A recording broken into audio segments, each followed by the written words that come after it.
the supercharger spins up, jamming air through the 3-liter V6 engine as I accelerate down the straight. At the turn I'm on the brakes for a brief moment, then back on the throttle, turning the wheel to aim towards the apex.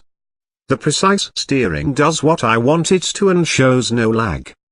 Things get magic in the turn as I feel the car rotate underneath me, helping me out with all-wheel drive and a little added steering angle at the rear wheels. A few turns later, there's a moment of slip. But instead of ending up in a cow pasture, the car uses its handling systems and traction control to get itself back on the line I wanted. Throughout these driving exercises, I'm sitting up high. And I've got room in the cabin for 6 more people. Audi put almost everything from its impressive array of automotive engineering and tech into the 2017 Q7, the latest generation of its largest SUV. The Q7 seats 7, but in the third row it comes down to a choice of passengers or cargo. Making that transition easier, power folding third row seats come standard. Less of a brawny SUV than a modern crossover, the Q7 has a roofline that hits 5 foot 8 inches, so many people will be able to look right over the top. That height makes it relatively easy to load cargo onto a roof rack. And rather than the flat single-frame grille of older Audi models, the Q7 shows off some new design thinking with a more sculpted front end. The general shape shows function over form, but Audi manages a few design touches, such as the low side trim pieces that designer Edwin Olive has called blades during a press briefing. Most importantly, the new Q7 is a showcase for handling, cabin and driver assistance technologies. All of which make this luxury SUV a bit of a playground.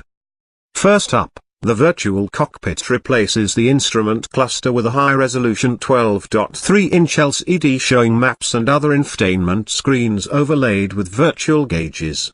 After spending a few days behind the wheel, I was slightly disappointed with this system compared to the version I saw in the Audi TT Roadster.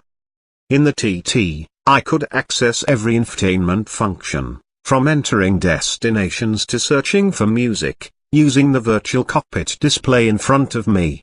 In the Q7, Audi retains a traditional center-mounted LCD in the dashboard, with some functions only available on it.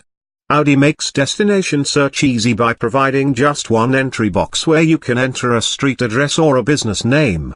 But, frustratingly, I could only use that on the center display, not on virtual cockpit. Likewise, I could only access the car's connected features, from parking availability to local fuel prices, on the center screen. The virtual cockpit in the Q7 only let me view navigation, vehicle information, the stereo and phone screens.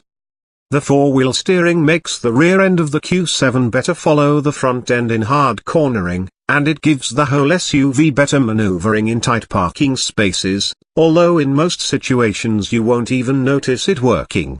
The air suspension hunkers the Q7 down in dynamic mode and gives the body a little more lift in the off-road setting.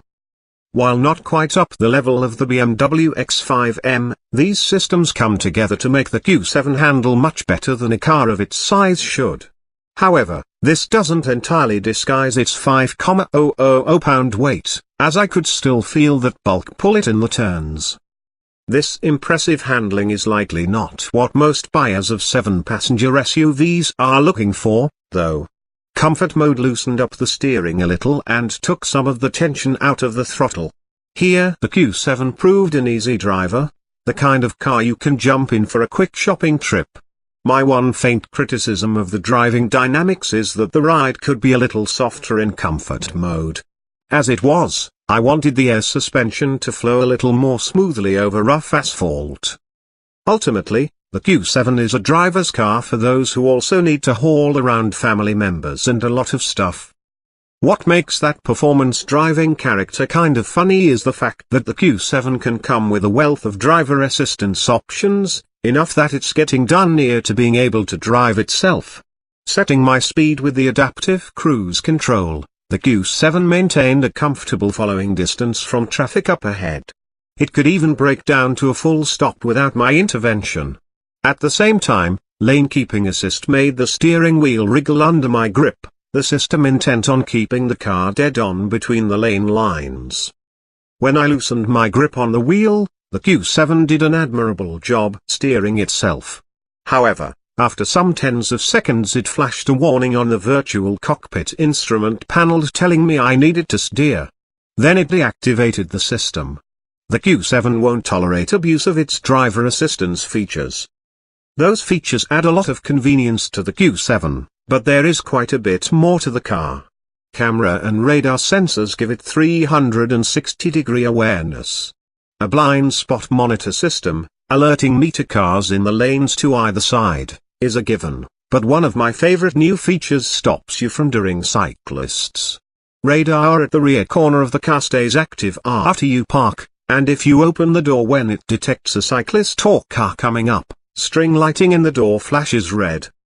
The Q7's collision warning, which Audi calls pre-sense, is also bicycle-friendly.